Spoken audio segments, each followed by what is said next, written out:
Another day, another random thought. And this time it's about AI. You've heard a lot about it. AI this, AI that, AI this, and everything. AI stands for artificial intelligence. Right now, our best AI will fall under what I would call special AI. I'm not too sure if that's the actual term, but this is in contrast to general AI. General AI being an AI that can do things that it wasn't directly programmed for. So, for example, you have an AI that's good at recognizing faces, but that AI is not going to do well in navigating through a jungle. Or that AI is not going to do well in terms of substituting ingredients to bake a cake. You get the point. The AI that we use today is specifically designed for a very narrow problem solving set. So any kind of danger an AI may pose to humans is non-existent until they at the very least reach the general AI stage. The general AI stage is the holy grail of AI, and we're not even close yet. So for all those people that are worried about AI taking over, that's not going to happen. But let's just say tomorrow we get to general AI. So you got a machine that can solve a lot of problems, close to human-like problems. And so now people are saying there's this danger that this thing takes over. It's going to decide that, it might decide that the best way to solve problem X is to eliminate human beings, or it might become self-aware and then figure human beings are a threat and go ahead and do something bad to human beings, all that stuff. Well, this line of thinking, it's I'm not even too sure how to say it, but it's just stupid. Because no matter how smart an AI is, it still needs a way to manipulate the world. And I touched on this on one of my earlier videos. I forget which one it was. Right? So no matter what, the AI needs a way to manipulate the world, the real world. Because right now, it's no different than the brain in the vat. Now, there is this, what's that movie called? With Johnny Depp. Anyway, it was a movie about an intelligence that eventually was able to make itself a body. Well, that in itself is not easily achievable because you'd have to be aware of what is available that you can actually use. And then even then, you still need to have access to the machine. And not only that, but the machine needs to be designed in such a way to accommodate you. Like everything that we've designed so far is to accommodate human beings. And even if it is to accommodate computers, it's to accommodate computers the way human beings see computers.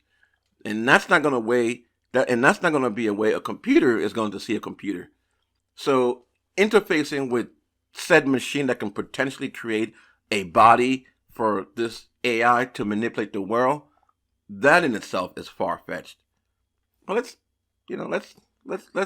think. Let's be risque, as my friend used to say, and say that happens. Okay, so now we have that. So now you have a general AI, and you have this general AI that's now able to create this body that it can insert itself in to manipulate the world. And a lot of people look at it as, well, it's going to create a human body. And that's another stupid thought. If the AI is so smart that it can solve problems a lot quicker in a more efficient way, it's going to realize that the human form is not the best way to manipulate the world around you. Especially when you don't have to deal with stuff like organs. So whatever it is that the computer is going to use to manipulate the world, it's not going to look like a human. I can guarantee you that. But that's irrelevant because the whole plan is manipulating the world so that way it can do stuff. like threatening people or killing them. So we give the computer that rather, and it can manipulate the world. But now comes the other problem, because you're going to need energy regardless. And and when it comes to research, you have to basically be able to know what's available in the world, right? So no matter how smart a computer is, the computer needs to know the existence of other environments.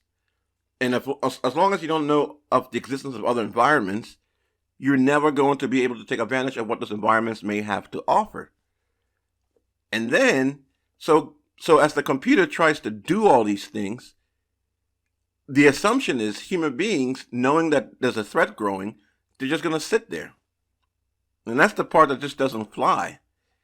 At the end of the day, most likely this machine will be running electricity, and it's going to have that EM problem, right? And so, as much as people try to make that there's this threat that's going on, there's never going to be a way that machines are going to take over unless a specific group of people decide to allow the machine to get to that level, blocking other humans from preventing the machine to get to that level, to the point, like in the years and decades going to take, till the machine is that capable and able to invent a lot of other things that are like at the cutting edge of future technology, if you will. For the machine to then be basically I don't want to say superhuman, but a super being that's able to manipulate and jump and stuff like that. Because no matter how effective a machine is, it's still not going to be able to violate the rules of physics. You're not going to have a 60 kilogram or whatever, maybe pounds, pounds is better for the listener. But you're not going to have a 60-pound robot swing around something that is 1,000 pounds. That's not going to happen. The physics just doesn't allow that. The center of gravity will not be where the machine is standing. So that kind of stuff is not going to happen. You're not going to see stuff like you see in the movies. And at the end of the day, the computer still has to wrestle with the fact that this entire world is built for human beings, and so we know the ins and outs of our own world. Meanwhile, the computer has to learn. And if they're communicating, and if their only means of communication is through electromagnetic waves, then they're doubly screwed, because that's one easy way to block communication. So I don't know. I'm gonna stop here. But the idea of an AI taking over is so practically wrong that I don't even know why people entertain the idea. And in case you're wondering what practically wrong means, that means that it's wrong at every conceivable level at which you can analyze the claim. You got the first claim that this thing is going to be it's going to do multiple independent tasks, and that's something that's not possible until we can at least achieve general AI. Then you have the claim that it has to get a body to manipulate the world. People are talking about humanoid, but it's irrelevant. And building such a machine itself, a general one, is next to impossible. And then even after that, you have the idea of this machine then being able to understand the world fully as we know it. Regardless of how fast you learn, you still have to go to a certain place to learn about those facts. You can't learn about exoplanets without building a machine. That's funny, a machine building a machine. But without building instruments to actually go and collect the data from there. So unless you can collect the data, it's not happening. And so a machine is not going to be this thing that just sits there and just learns.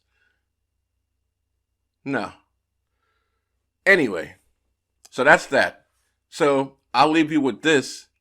Remember what Melly Mel said from Beat Street.